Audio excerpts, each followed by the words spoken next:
A big namaste and a happy Independence Day to all the viewers across the globe. स्वतंत्रता दिवस की हार्दिक शुभकामनाएं. Ladies and gentlemen, welcome to today's Independence Day special webinar in the series India Now and India Here, organized by Reach India. A very special welcome to all our viewers on Facebook and YouTube. Reach India stands for Race, Ethnicity, Culture and Heritage. Our aim is to actively promote the unification of Indian culture and heritage. We have three simple objectives. First, to build and strengthen Indian global image in our communities across the globe. Second, to raise the awareness of Indian culture and history by actively checking and challenging any inaccurate information. Third, to promote and educate youngsters and children about our culture and history. We are committed to bring about a positive change by uniting like-minded individuals across the world. During this global pandemic, REACH members around the world are actively involved in various initiatives in their own communities. This includes organizing various online education sessions that empower participants with new skills and knowledge. Today's Independence Day special webinar, we will hear our esteemed guest, Shri Vivek Ranjan Agnihotri ji, sharing his insights on our history, values, and practices. May I now request Bhavi ji to introduce our speaker for the day. Over to you, Bhavi ji. Thank you very much. Thank you, Sumit. A global namaste and happy Indian Independence Day to all our viewers across the globe.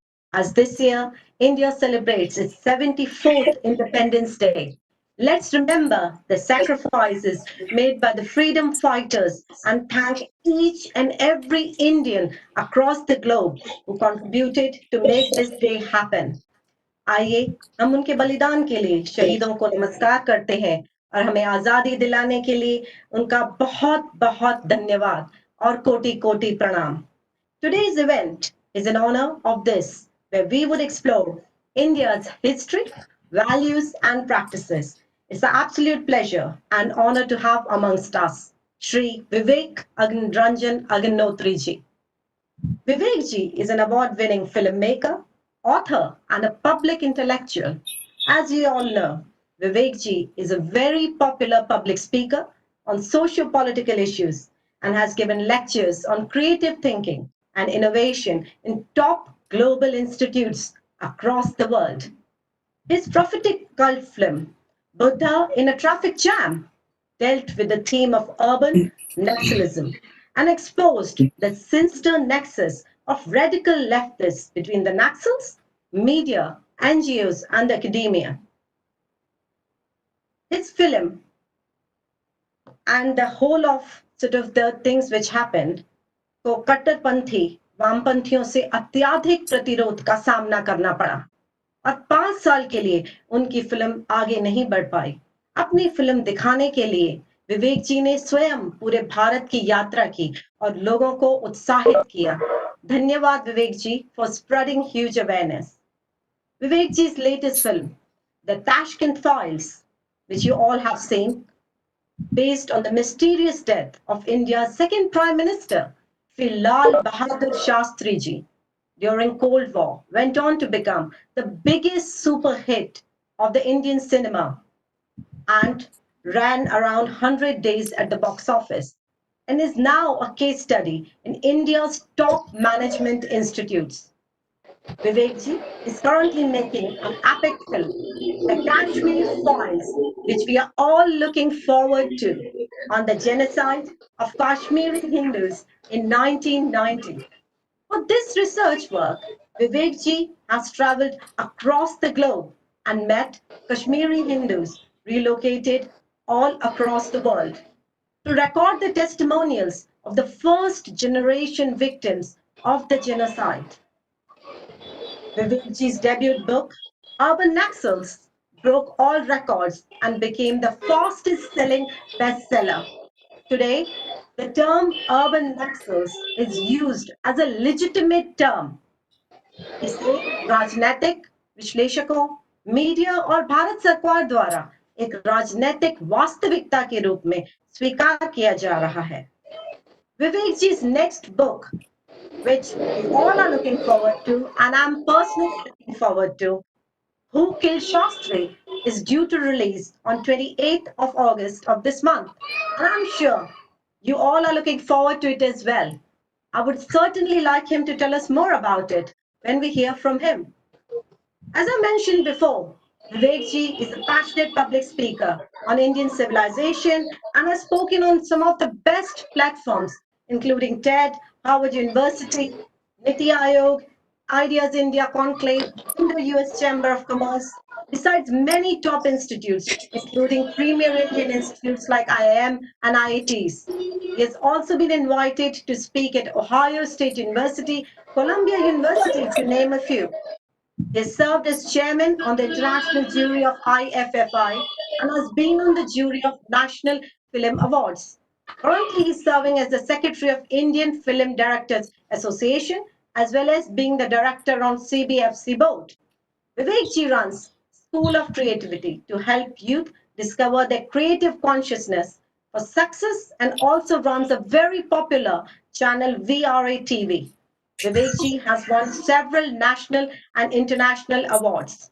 Apart from his professional work, Vivek is a family man and is married to national award winning actress Pallavi Joshi and is blessed with two children. He is an avid traveler, columnist, and a social media influencer. Without further ado, let's welcome Vivek ji and hear from him more about India's history, values, and practices. Over to you, Vivek ji. Namaskar. Thank you, Aviji, for such magnanimous introduction. I would like to wish all of you on this great Independence Day. So let me first begin with three words: Jai Hind, Vande Mataram, and Bharat Mata Ki Jai. When I say Jai Hind, Vande Mataram, or Bharat Mata Ki Jai, mine is not one political slogan. I say it only because I've experienced it like that. If you look at my entire career, my whatever I say, all my speeches, I always speak extempore. And it's a deliberate plan. It's my strategy. I speak extempore because when you speak extempore, you speak from your heart. And when you speak from your heart, you don't have to think. Because when your mind starts thinking, it starts manipulating, it starts playing to the gallery. But I decided when I started my public speaking career to speak straight from my heart because I don't have to remember anything and only truth comes out of my mind. Truth, the way I have seen it, the way I have experienced it and felt it. So, as far as India is concerned, this great land of Bharat Muni, the great Bharat Varsh, I have actually experienced the greatness of India, which I'll share it with you. But before that, I want to share a little past of mine. Why it took me so long,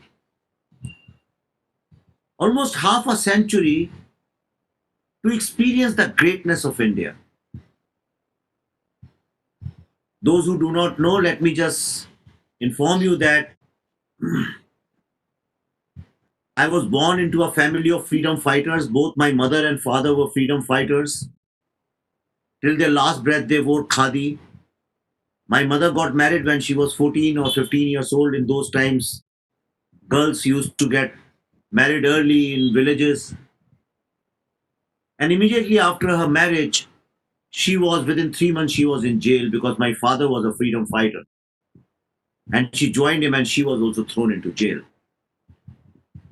The reason I'm telling you this is to emphasize that I come from a background where nationalism, love for the country was supreme.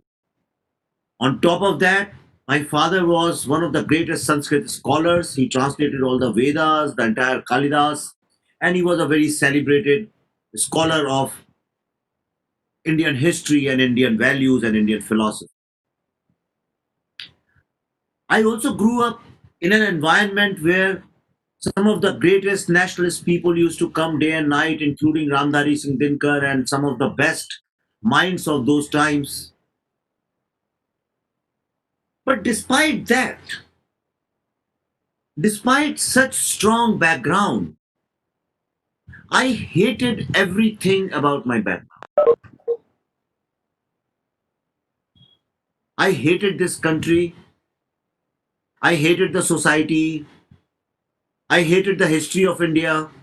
And somehow I wanted India to become like Europe. My aspirations were to somehow get out of this country, to somehow, you know, get rid of all this. I never believed in the history which was taught to me by my parents, the greatness of our heritage.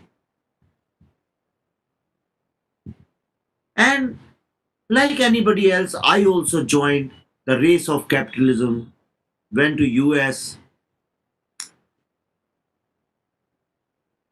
It was in America when I went to Harvard. I started going to the library and I got to read some books which were not written by Indians.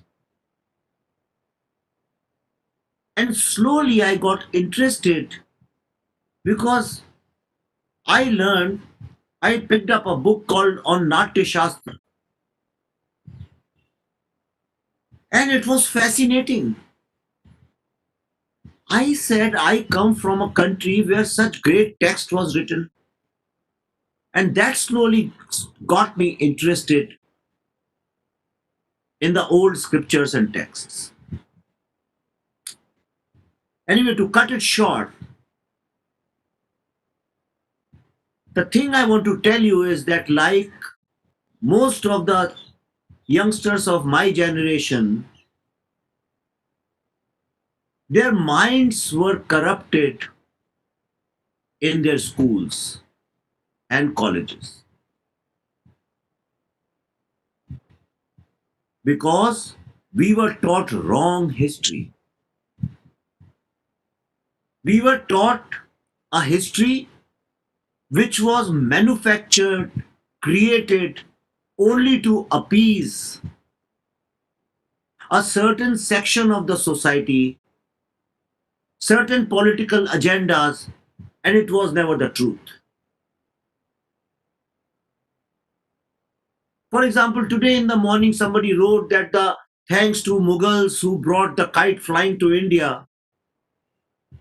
I believed in those kind of things, but that's wrong. It's not fact. Fact is, kite flying is mentioned at least 5, 7, 800 years before the Mughals even heard the name India in their lifetime. It was about 10, 15 years ago.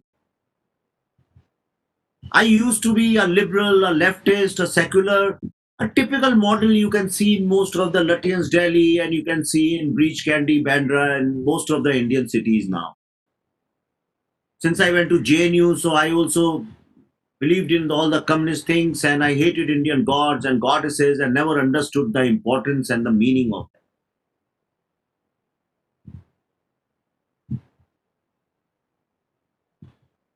It's only 10, 15 years ago I got an opportunity. In fact, something happened and I decided to teach and it gave me an opportunity to travel all across India. And maybe Ma Saraswati blessed me. Since then, for last 15 days, I've been traveling almost 20, 25 days in a month, not in Corona, not during Corona. But otherwise, I was traveling 20, 25 days in a month, traveling to different cities, towns, villages, everywhere. And when I started talking to common people who have no political agenda, actually, the people who run this country, people who have held this country together, some starting facts I started learning, and that transformed me. As you can read in my book, Urban Naxals, it's my journey all across India as I traveled and I discovered, rediscovered India. And since then, I have been so proud that if I have to take birth as many times as I can. I would want to be born here, and I'm going to tell you in detail why. First thing I want to tell you is that India is the only country in the history of humanity which was ruled for 1,000 years or enslaved for approximately 1,000 years by the minorities. It's very important. You have to understand this. For 1,000 years, we were ruled by the minorities. First 800 years by the Islamic tyrants, and then next 200 years by Christian tyrants. Now, in the history of this colonial invasions or the Mughal invasions or the Chinese invasions, wherever these invaders went, those countries changed their official religion to the religion of the invaders. So you will see in Africa, wherever the British people went, those countries became Christian. In fact, some countries, they landed within 2 hours, the kings or the presidents, they converted to Christianity, the entire societies. Be it Australia, be it America, they changed their faith to Christianity. Their native faith wasn't Christianity. And similarly, wherever Islamic people went in last 700-800 years, 1,000 years at the most, all those countries turned Islamic, as recently as Indonesia, Malaysia. India or Bharat was the only society in the history of humanity that when they left us after 1,000 years, only 11 or 12% people were non-Hindus. Most of the country, almost 90% of the country, remained intact. It is a very important concept to understand. Why did it happen? It happened because of our spirituality. The spirituality of Hindus, and I'm saying Hindus, anybody who lives here on this geographical land or who's part of this united culture,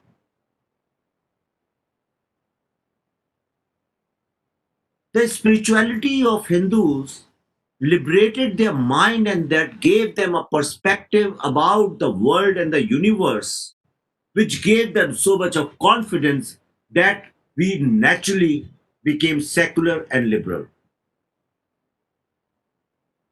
We accepted the diversity.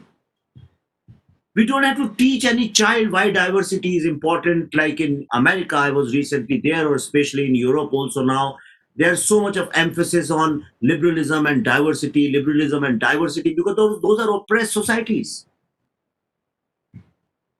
Before Mughals came in, we were never an oppressive society, never ever. If somebody can show me any text, even one line which mentions that we had oppression in this country, I can challenge that. And this is the reason, because it's in our DNA, that we accepted these people and there was no need for us to change to any this thing. But despite that, if you are a joint family of even 25, 30 people, one person, one outsider who comes with the intention to create nuisance in your family can disturb the peace and harmony of the entire family. And after independence, though independence was got after partition, and partition was on the basis of two nation theory, was based on purely on religious ground. There was no other ground. There was no other reason. It was purely on the religious grounds. Despite that, very strategically, very tactfully,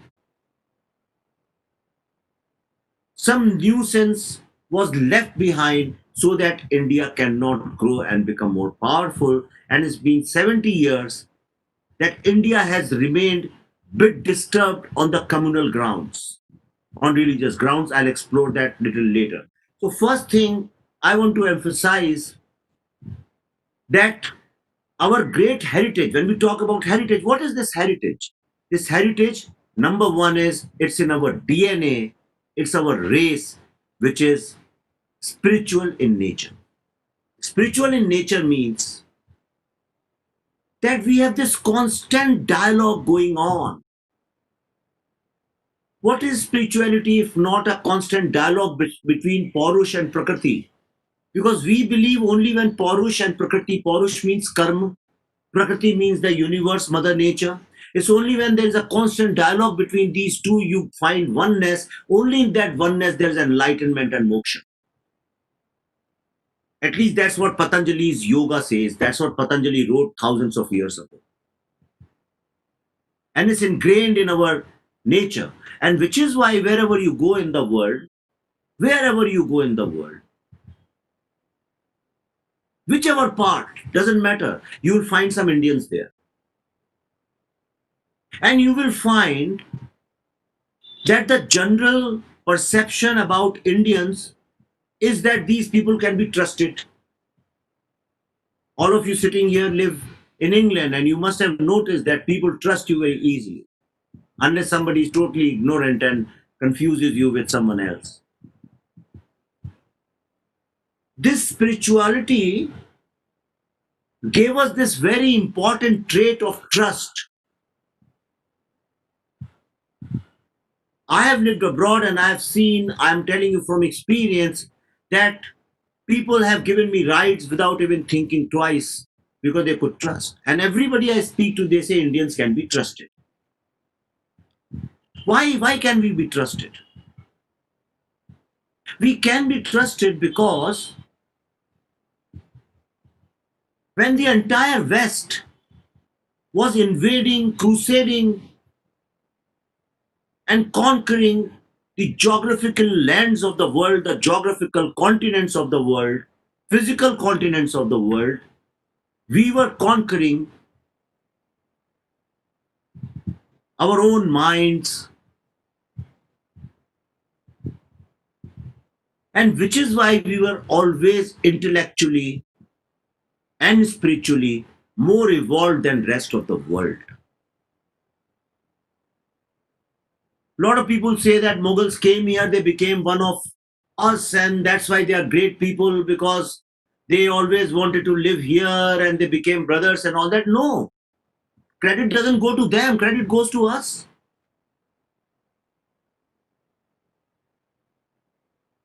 It's like I come to your house, I come and start living there, and then you make me one of your family members. But despite that, imagine despite that, thousands and thousands of streets are named after Mughal people. Cities after cities are named after them. Thousands of temples have been broken, destroyed. I've seen with my eyes. It's so painful to see greatest of the buildings, palaces, they have been destroyed. And mosques have been built. We have dedicated history books to them.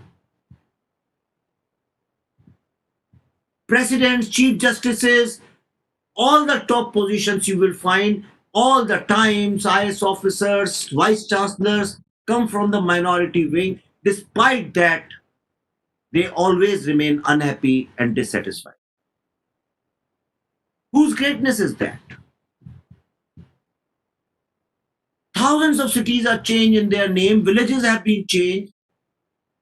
Prayagraj becomes Allahabad, and we were not even bothered. One of the most important cities in or street in Delhi, in the capital, is called was called Aurangzeb Road. Nobody cared. It's only when the new government came they changed the name. The point I'm trying to make is that because we were spiritual, we developed this great trait of trust. And this great trust, because we believe that the world is a family. Vasudev Kutumbakam. We were the first people to understand that everybody is part of a whole.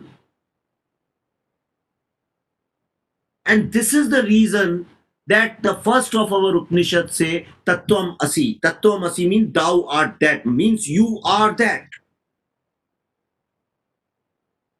You are as powerful as the whole cosmic energy. You, as a unit of this great universe, you have the same energy as the universe. So when you believe in yourself, when you have self-belief, you find God. And what is God? God is nothing but self-actualization, actualizing the purpose of your life. And to actualize yourself, you don't need education, money, and there is no materialistic abundance is required. And which is why you will find very naturally, look at your parents, your mother, your father, your uncles, your grandparents. Even if you invite them to London, if they come and stay with you, they hardly need anything. Their needs are minimal. They are naturally detached people. In fact, they find maximum happiness in looking after your children, their own grandchildren. Or whenever your friends come to your house, your mothers and mother will always be cooking throughout the day. They find so much of happiness and satisfaction in service. It's a natural DNA.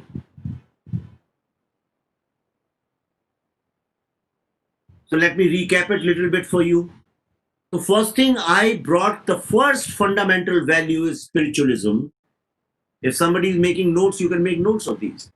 The first value, because nobody talks about what I am talking about, people generally talk about other things. And I'm saying it because my knowledge, my understanding is coming from the soil of India after traveling village to village, huts to huts, bungalows to bungalows. I've seen all across. So spiritualism is the main thing, which is why despite being such a dirty city, such a chaotic, crowded city, if you go to some cities like Banaras or you go to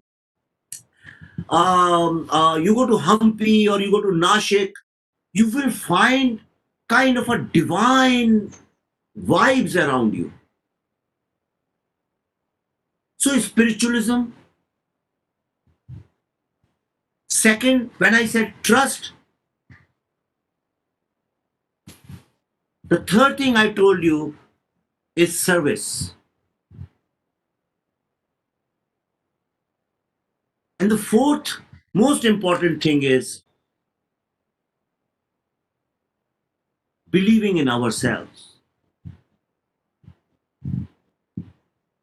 Now, last but not the least, if you look at all the texts right from day one, I'm not getting into what we believe in, I'm saying what the whole world believes in the first text. Since then, it is written in the first text, which is now very abused by the communists and the leftists and the Western scholars. But despite that, a great piece of constitutional social laws, how social laws should be, Manusmriti. Manusmriti says, when a king does not treat every citizen equally and above him, when the king does not put these rights and the welfare of the citizens above his own interest, that king should be punished and beaten and killed like a mad dog. We are the only society where you find a text like this. Recently, I was doing a lot of research on democracy. Democracy now is by the West wrongly credited to Greece. Actually, Socrates was against democracy. That's why he was poisoned. He was killed by giving him poison because he uttered against the aristocratic kind of democracy. We had the real democracy. That's how the concept of Ram Rajya came. The concept of Ram Raj is not that everybody is happy. The concept of Ram Rajya is where the king puts everybody's interest above his own interest, and even the smallest unit, he should listen to that person. This is democracy. Yes, our democracy is not like the Western democracy because we treated the family as the single most important unit of a democratic setup. Then few families together. What happens in a family? Look at it. Let's understand the family system of India. You must have noticed anybody who has migrated from India, there is a family and lots of people live there. Your aunt's son comes, your cousin comes, your tauji comes, your chachaji comes. Everybody starts living together. If you live in a big city, then your cousins and everybody come from small places. They also live with you, and all of them start for higher education or jobs. They're living with you. If somebody is coming to your city, you say, no, no, you don't have to stay in the hotel. You come and stay with us. And we go and sleep on the floor and we give the bed to them. We give them the best what we have. In that family, there is one or maximum two earning members, and they earn, and 4 5 children, they study, they become engineers, doctors, go to London, New York, and America and Australia, everywhere. Whereas in the West, if you say, they say, if you are 18, go and earn on your own. Here, nobody questions. If the child doesn't want to spend money, wants to depend on his parents, can depend for his entire life. Nobody is going to say anything. And in return, children, then they work for parents. So it's an economic cycle. If you see, it's an economic social cycle. And that is the reason a lot of people say, in India, why don't people go to psychiatrists? That's the reason we don't go. We have the best psychiatrists in our home, our parents and our relatives. They are like shock absorbers of all the stress and anxiety. They work as emotional, psychological absorbers. That's why I don't get carried away by these hyped up foreign concepts. And within the same family and unit and the village panchayat system, you will find the importance of women was so much. Don't go by last 800 years history, where women were tortured and not treated well. Don't go by the caste system of last 800,000 years. Look at the original history, the original texts. Women always had a very, very special place. In every yajna, there is no yajna which was done where the woman was not at the center, sitting equally to the man. In fact, she was given the better side. You look at all the gods and all the deities of Indian Hindu belief, and all the goddesses, be it Durga, be it Lakshmi, be it Saraswati, all of them find special place. In fact, I always say that if you ask somebody, tell me the traits of Brahma, Vishnu, Mahesh, you will glorify them. Oh, mind blowing. Shiva was a yogi, Adi yogi, and the great philosophy. Yes, Vishnu this and but in real day-to-day life, what do you use? You use traits of Durga, of Kali, the power, your fighting spirit, always fighting for your right. You use Lakshmi. Everything revolves around money, economy, how to manage it. And Saraswati, Vidya. Without Vidya is not education. Vidya is not knowledge. Vidya is wisdom. What to do with the knowledge and education and life's experiences, how to understand the nuances of life like music, all these things put together, and your life, your any single day, any one day of your life cannot be complete without Lakshmi, Durga, and Saraswati. And why these concepts were given? A lot of people say these are metaphorical. Why these metaphors were given? I'll tell you why. So that you respect your mother. We call Dharti Ma anything which gives something. Dadati. It's in Sanskrit, it's called Dadati. Somebody who gives. And not just gives. The bank also gives you loan. Bank is not called Ma. Unconditional giving. That unconditional giving is called Ma. Anybody who gives you unconditionally has a status of a Ma, which is why Dharti Ma, because the earth gives you food, the grains, without putting any condition on you. Your own mother, Ma, and the cow. Cow gives you unconditionally. And similarly, you will find whenever somebody gives unconditionally in our society is considered to be the mother.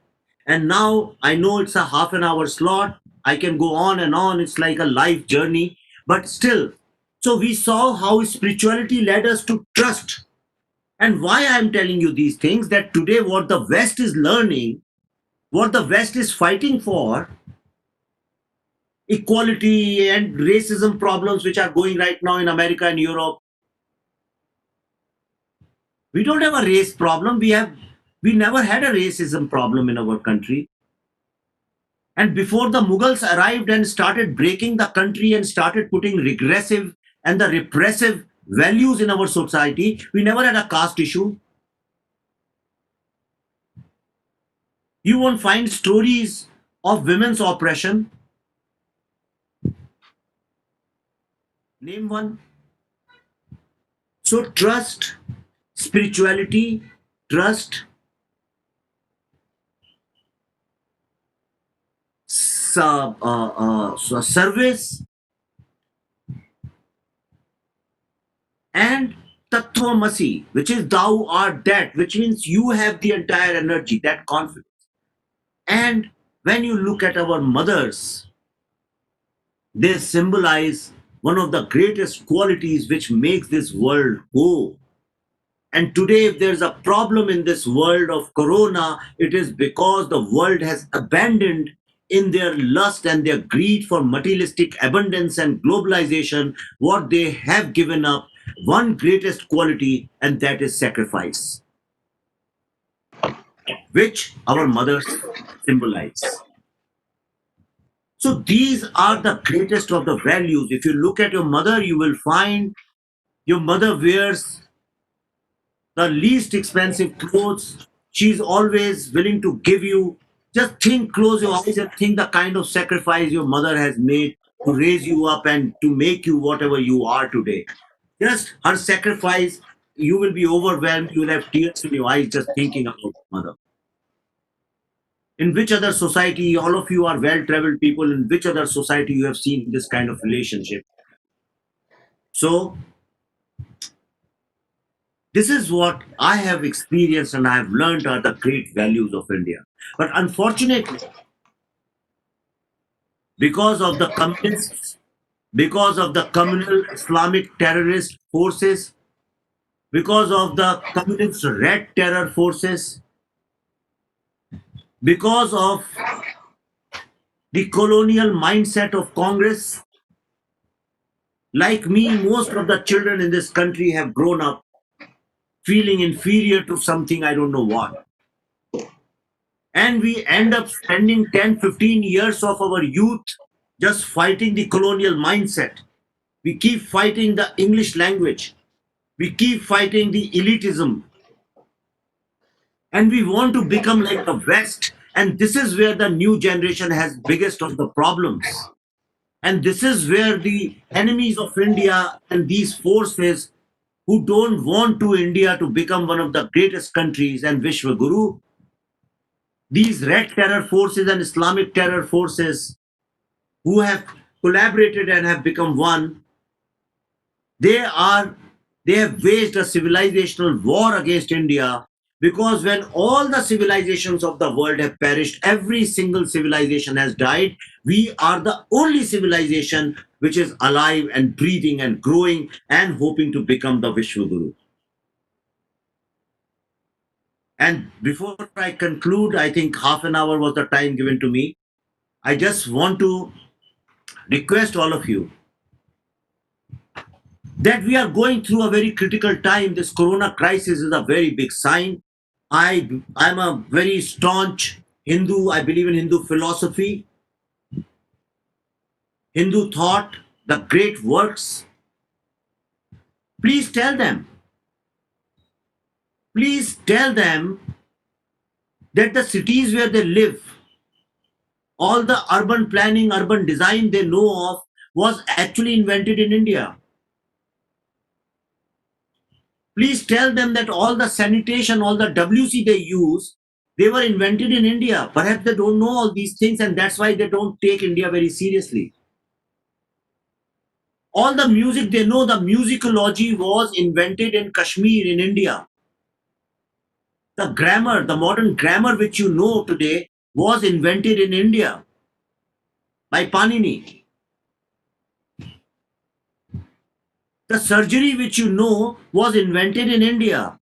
Metallurgy which they know was invented in India. These are historical facts.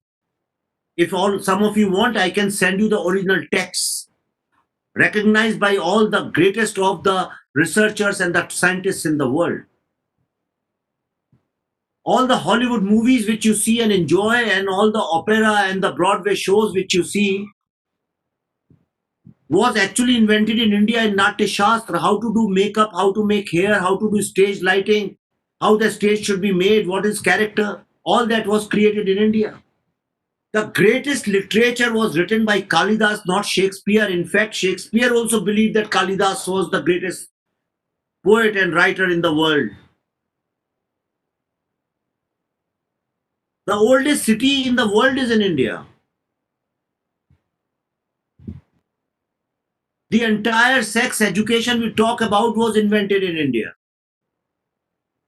Yeah, I can go on and on and on and on. Please tell your children and your grandchildren that the Silicon Valley, which they talk about today, of the second millennium, actually India was the Silicon Valley of the first millennium. And which is why we were invaded and looted. Nobody invades and loot a poor village. Have you ever seen a thief going and looting and invading a poor person's cottage? No. You invade rich people. We were rich in knowledge. That's why people came here and looted us. Our biggest mistake was that we were simple people, we were sacrificing people. While the world was making guns and swords, we were sharpening our minds and our spirits and understanding what is beyond life, what is this universe is all about, and which is why we are the inventors of astronomy and all the knowledge about the cosmos. Which is why we invented numbers. All the numbers you read 1, 2, 3, 4, 5, 6, 7, 8, which later on Arabs stole from us, and they became Indo-Arabic method of counting, including zero, which changed the world. And just to conclude this whole principle of Tattvamasi, thou art that, and Shiva's cosmic dance, the Tandav Nritya of Shiva. What does it say? The cosmic dance of Shiva says, when Shiva is there, he is not there. When he is not there, he is actually there. So when he's static, he is dynamic. When he's dynamic, he is static. Now, thousands of years later, the Western science discovered the same thing, which is called quantum physics now. The quantum physics says exactly the same thing, that the particle, the atom, it is dynamic and static both. When it is there, it is not there. And when it's not there, it is there. Same concept, same thing, exactly ditto. We believe that the atom, कण में जिसे हम कहते हैं भगवान, actually in the smallest particle has exactly the same amount of energy which is in the universe. Quantum physics also says the same thing, that the particle has the same energy as the cosmic energy. And no wonder in Switzerland, outside the CERN, which is the world's apex research institute for quantum physics, there is a big Shiva's statue of his dancing, of his cosmic dance, of his Tandav Nritya. When you enter, I have gone there, the biggest is of Shiva Tandav Nritya. Unfortunately, our own children don't know about it because nobody teaches that.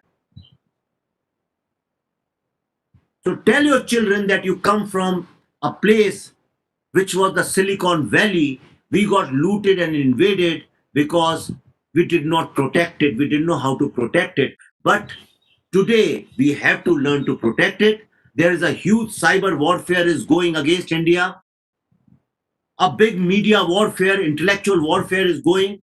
Like they, in design manner, are trying to convert people by faith, by religion. Today they are trying to convert our children and new generations ideologically. They have put a doubt in their minds, which is why our children have started questioning our own heritage, our own history, our own strength, our own power.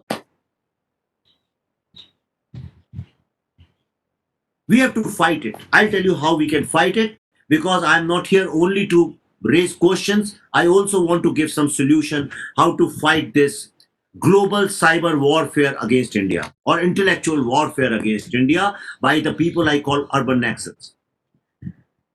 I am a great believer of the energy of the universe, the vibes of the universe.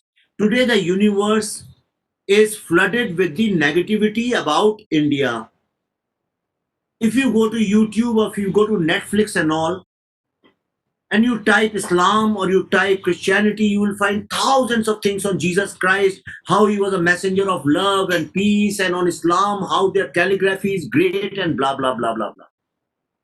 But when it comes to Hinduism, you'll find that we are a caste based society. Our gods, monkey dogs, and the elephant dogs, and we believe in superstition. Go to YouTube and check, and that's what you'll find mostly. All the Western texts in universities and institutes, research places, you will find this.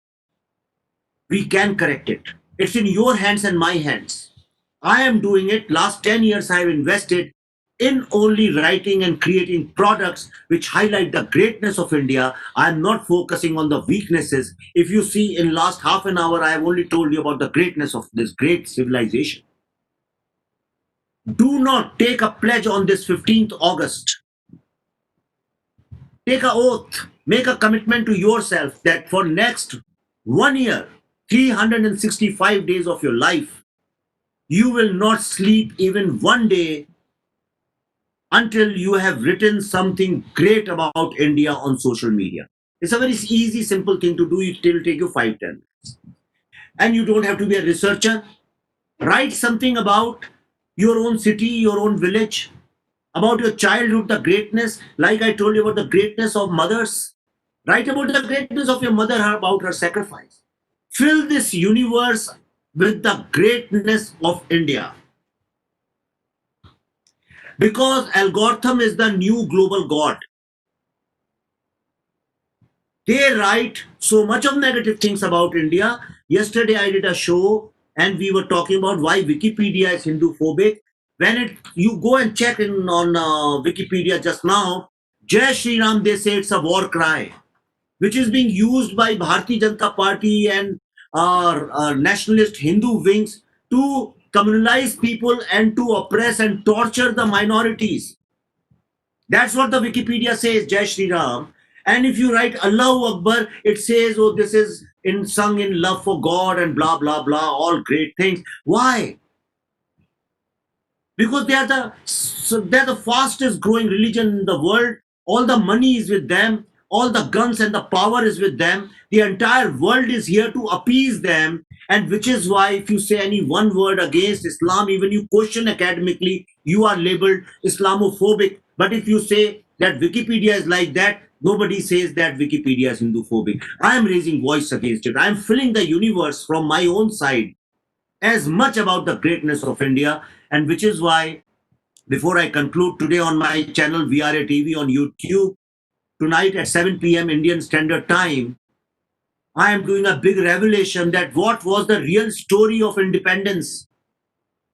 Why did we get freedom on 15th August 1947? I found documents from the Prime Minister, Mr. Lord Clement Attlee, from from UK, from Birmingham Palace, from Indian Army, Indian Navy, and I am revealing what is the real story of India's independence. You can show it to your children so that you will understand that we have been lied upon, that we got the freedom because of Gandhiji's non-violent movement. That's pure rubbish, absolute lie. The saddest part is that our own people, our own government after independence was lying to us, making fool out of us, and they poisoned our minds where we do not believe in ourselves. So take this oath with me that for next 365 days, every single night before sleeping, you'll write something good, something whatever you want. If nothing else, write about your sari, write about some food, fill the universe. I want to thank all of you for inviting me. Wonderful vibes. Otherwise, I don't feel so overwhelmed to talk so emotionally. I'm sorry that I got a bit emotional about the whole thing. You are lovely people, wonderful people. I wish Reach all the best. And may Ma Saraswati really, really bless you so much that you take the great wisdom and knowledge of India and you throw this shine on the Western world, which is under conflict today, so that they understand our values and they destroy or they eradicate all this racism, inequality, and the fake concepts of democracy from their societies. Thank you. Once again, Jai Hind, Vande Mataram, Bharat Jai Mata Ki. Hind, Vande Mataram. Jai Hind.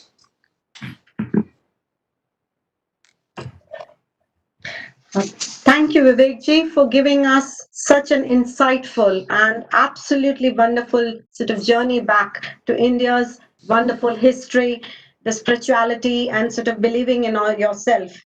I've been receiving so many questions from all across the globe. I'm trying to pick them in some shape or form. I'll probably have lots of my questions as well, which I'll probably keep it aside for now.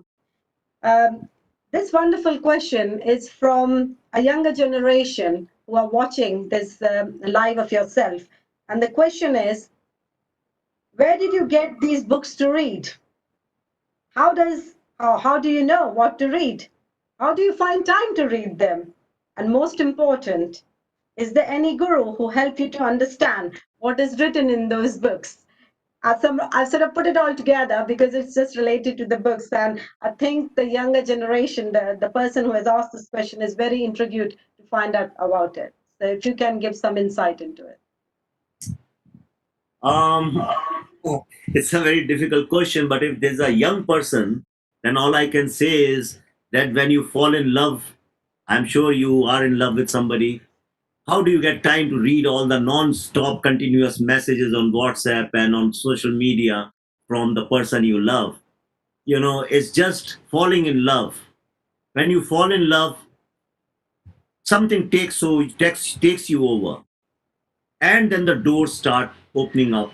The day I fell in love with India, since then I have read so much, I have met so many people, and there comes a time in your life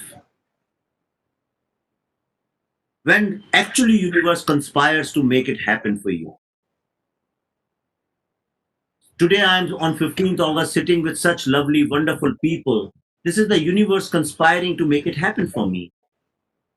And I would suggest you also please read as much as you can. These texts are available if you want. Perhaps I can meet you guys again sometime and later sometime, and then I can tell you in detail what to read, how to go. But I would suggest read original text, not the interpretations, because interpretations can be biased and prejudiced.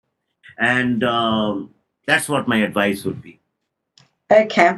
Now, this one is an interesting one, actually. It's come from, I believe, someone actually I know who is a mother, like myself. So I'm probably relating it to it. We have got films, we have got books. They are a powerful medium to move masses. There are a lot of movies which get made in India and Bollywood movies, which are watched all across the world.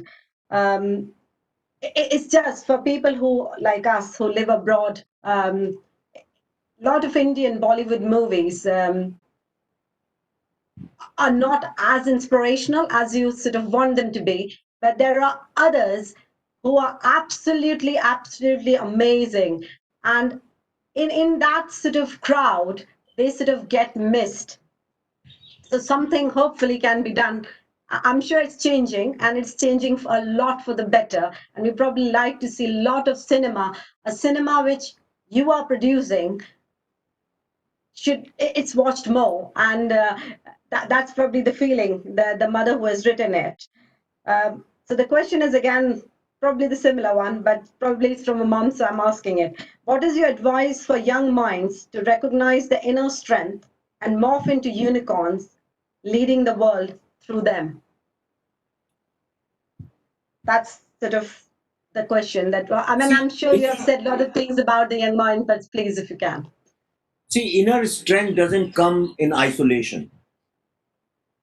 Inner strength is actually always relative to how you perceive the world, how you look at it. When I did not look at my background, my family, my parents, their sacrifices, I was just looking at things superficially. I had the outer understanding of the world, never the inner understanding of myself. And I was also chasing the materialistic abundance, and I wanted to fit into the system. I wanted to conform to the system. I wanted to become like other people. It's only when I detached myself from all these things and I started looking at my own parents, the sacrifice of my mother, the sacrifice of other mothers and their mothers and their mothers, and I realized we have a 5,000 years of built on sacrifice after sacrifice after sacrifice, and the seeking of wisdom, the seeking of knowledge, layer after layer after layer after layer. We have created this wealth of wisdom, and I'm just running away from it and I'm chasing another model. It's like your parents have left huge big wealth for you and you can't even see it, and you're running after some smaller thing somewhere outside. And that's the mistake I was making. The day my eyes opened, I started looking at it, I found my inner strength. That's all I would say. Go deep, study, and the best thing is to study your own family tree. See the line of your tree, pick up the great examples from your own family. You'll find a lot of inspiration and you'll start believing in yourself, and you'll find inner strength from the fact where you are coming from. And once you have that power, then the doors will start opening for you. Now we are going towards the questions which come back to Tashkent Files. You have probably answered them in quite a few forums, so it might be a repetition. One has come actually from way back in Chennai, and there are other questions which are from London, US. I've just combined them into together. So what inspires to make Tashkent film? And please provide us a bit of an insight, if you may, the challenges and struggles you faced as a filmmaker, how difficult it would have been to release a movie like the Tashkent Files under the Congress government. Would that be impossible without major cuts? See, I would suggest if you have fear of losing anything, including your life, then don't venture onto the path which I am venturing into. Don't do these kind of films. It's impossible to make such films in India right now. But I have committed myself, I have dedicated my entire life, and I have said it on record many times that I have decided and I have dedicated my life to bring out the alternate truths, the real truths actually. Now they are called alternate truths because the alternate truths are so ingrained in our minds of our modern history. And which is why my first film was about this Naxal movement, how ideologically we have been subverted, and ideologically we have been converted to think like leftists and think like the West, forgetting our own heritage. My next film was about the modern history, how the new governments took away our right to truth, and in which I made Tashkent Files. My next film is about the Hindu genocide of 1990 in Kashmir. And after that, I'm planning to make a film on Operation Blue Star, the entire Khalistan movement, how all that happened. So I'm trying to take out all the facts, enemies of India. But it's a very tough journey. It's a very difficult path. It's a very difficult journey because the enemies don't want you to succeed. And that is the reason, and not just films. I am writing books. My next book is coming on 28. I started VRA TV. Just 10 days ago, I started 10-minute debate every evening at 7:30. I'm doing 10-minute debate on different. Yesterday, I did on Wikipedia is Hindu-phobic. Things like that, because I want to bring about awareness amongst the young people of India. I want at least to let them know about the truth, which nobody is going to tell you. And seeking truth, chasing truth is a very tough journey. Not just the Congress, the urban Naxals, the communists, the Islamic terrorists, all these people are after my life. They keep sending me legal notices, filing cases against me, giving me death threats, do all kinds of things. But like I told you, I am blessed by Ma Saraswati, I am blessed by my own mother. So nothing is going to happen to me till the time I accomplish what I am set out to accomplish. विवेक जी, आपने अपनी नई book जो आपकी आ रही है उसके बारे में कुछ बताएंगे? There is a viewer who has asked a question कि उनके बारे में थोड़ा बताइए. देखिए Bharat, If it's okay with you, how much you can say? Sorry. Yeah, I will. No problems. I'll tell you. See, in 1962, we lost to China. It was a very humiliating defeat. And I believe since then, India's moral strength was weakened and we became a defeated society. And we lost this war because of Pandit Nehru's misguided ambition or aspiration to please the communists and the Western world. After that, India became an ideological colony of communists till the time emergency was declared. And during emergency, our constitution was changed illegally, and the words socialist and secular were added. You imagine why secular and socialist word were added when Dr. B.R. Ambedkar, Baba Sahib Ambedkar, was absolutely against it in the arguments in the Constituent Assembly before the constitution was written. The Prime Minister of India, Indira Gandhi, was being bribed by KGB. The ministers were bribed. The journalists were bought over. The professors, university teachers, vice chancellors, our spies, our intelligence wing, our army professionals, everybody was bought over. And those records I have given in Tashkent Files also. So this film basically covers 1962 to 1975 political history of India. And the theme of the book is that when you take out spirituality and sacrifice from the political life, then the country is open to be sold by the corrupt people like we did in these 15 years. That's what the theme of the book. The next question comes back in terms of until when India can tolerate Pakistan occupied Kashmir situation, and what's the likely scenario now given China-Pak nexus? I'm not too sure you'll be okay to answer it, but I thought I'll at least ask. I'll answer it, and in fact, I've been talking about it quite often now. See, when I was doing for almost 7-8 years, when I was doing research on this urban nationalism, I figured out that a nexus was building up between red terror money and the Islamic terror money. Though both are absolutely opposite in ideology, but for the political compulsions, they were collaborating with each other and forming a nexus. And this nexus was trying to take the Dalits into that bloc and make a kind of a Islamic communist and Dalit bloc in India. Because that was the only way to break the Hindu society. If you take the Dalits out, that was the only way to do it.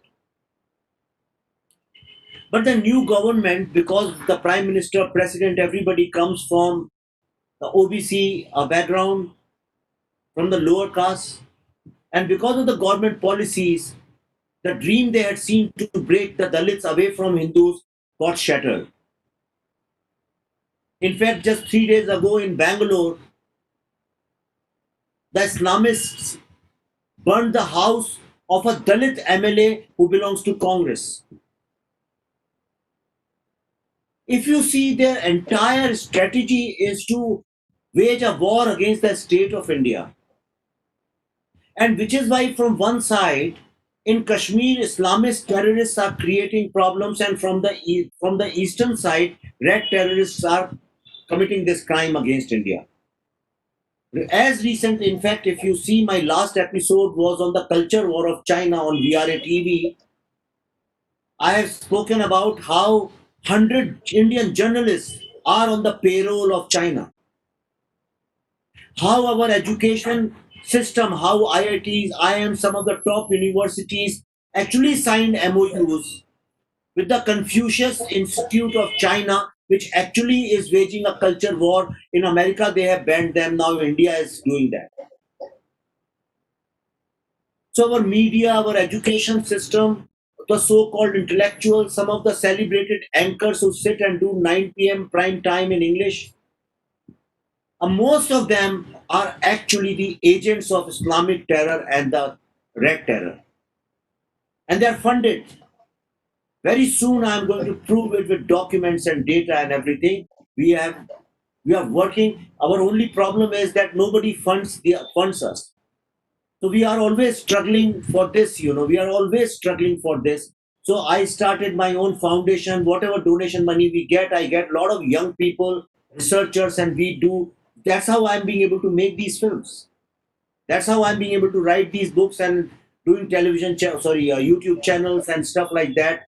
My idea is to beat them with data and research, and we are spending all of our energies and time into this research. And very soon, in fact, the Kashmir Files will bring about the facts which the world has never known before, which were, as a conspiracy, were hidden from us. I'll now come down to the urban and Bollywood gang I think Naxals. I'll leave in next 4-5 minutes because I have something at 4:30. So Yeah, my notes- I'll be really quick. Yeah, I'll probably take this one as the second last question and one more question Okay. quickly with that. Thank Okay. you so much for your time on that.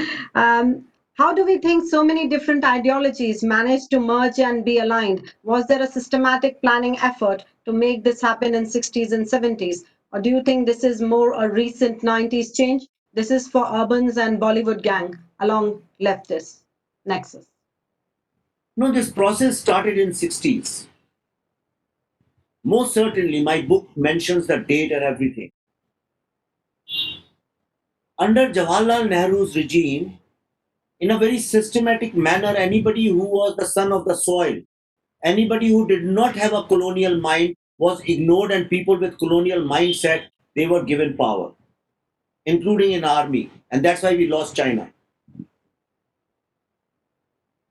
And his ambition was to make his daughter the Prime Minister of India, and which is why Lal Bahadur Shastri's tenure was compromised and he died mysteriously. And when Indira Gandhi came into power, she was a very, very weak Prime Minister. She had no support. To garner the support, she compromised with the Communist Party of India.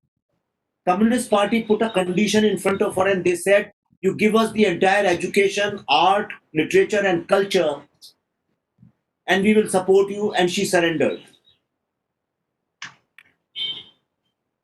And then she did not have support from the democracies of the world like Britain and USA, and then she surrendered to KGB. And that's why you will see that the entire media and institutes of India, educational institutes and research institutes, policy institutes, the literature, art, culture, Bollywood, everything slowly got infested by the communist people. In fact, Bollywood, the entire Bollywood you see, be it Guru Dutt, be it Bimal Roy, be it Shalil Chaudhary, all the filmmakers of those times were all members of IPTA. All the actors came from IPTA. Prithviraj Kapoor, A.K. Hangal, you name it, every single big director, writer, actor was member of IPTA. IPTA was a cultural wing of the Communist Party of India. And people like V. Shantaram and the Desi people, Indian people, they were ignored and slowly Bollywood was taken over. Now, after Dawood Abraham's influence, Bollywood, the Islamist lobby also got mixed into it, and the Bollywood was taken over by Islamists and communists. And which is why when the CA came, which is a very good bill, actually, it should have happened long time ago, you will find then all the Islamists of Bollywood came out in open and they started opposing it and they waged a war. Today, if you say, I love India, you are isolated in Bollywood, I am the greatest example of that. Kangna Ranaut is another example of that. And which is why we are getting so aggressive and we are fighting it. Let's see what happens. I don't know what future holds for us, but I'm very happy that organizations like Reach India are giving us so much of ideological and emotional support and moral support. I hope you guys will keep supporting us because it's a very lonely fight for us.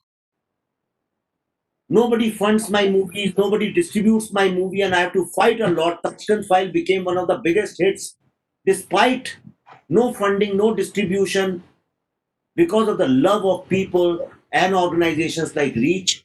So please keep blessing us and please keep supporting us. Thank you, Vivekji, for answering so many questions. We have gone beyond the time frame we were sort of allocated to, and so patiently. I'm so thankful to it as well. And what I will request to all the viewers who have so many other questions, please do post your questions to Reach India team, and our team will come back to you later with answers, and we'll have sort of some putting together something for everybody to come back to. So once again, I'll thank you, Vivekji, and I'll now hand over to Sumitji. Vivekji, thank you very much for a wonderful talk. Tattvamasi, I must say that for you as well. A transformation from a JNUI to a nationalist, a transformation from going back, transformation from being a leftist to being a nationalist has been an amazing journey. Your film, be it Tashkent Files, has been an eye opener for the people. And whatever you have said in terms of the dharmic capital or the spiritual capital of India or Hinduism, which has actually helped us in saving our culture and tradition and our legacy, our history, was a very nuanced angle that you have presented.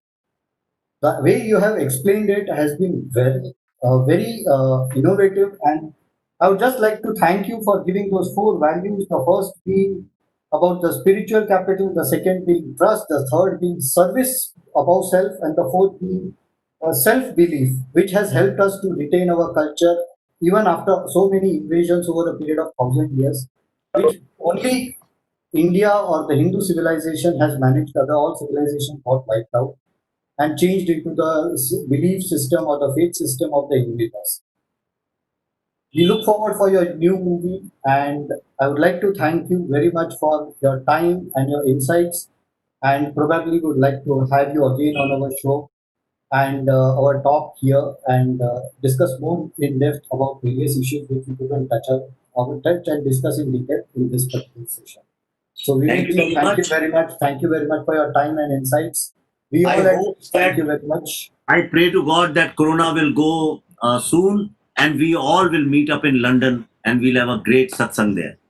Thank We'll you. invite Thank you you. here, Vivek. We'll invite you here on the Reach.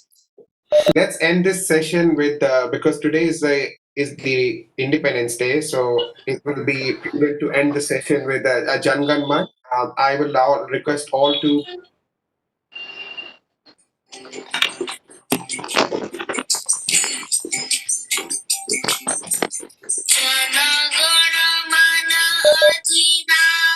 Everyone stand up, please.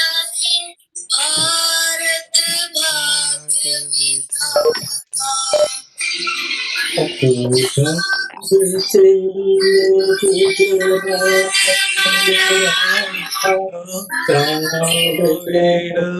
Utkal Banga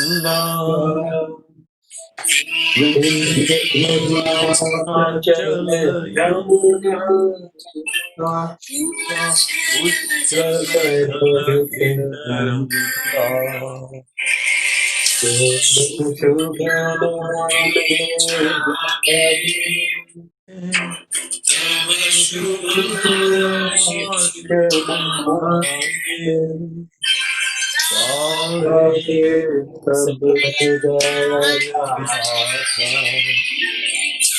Ganga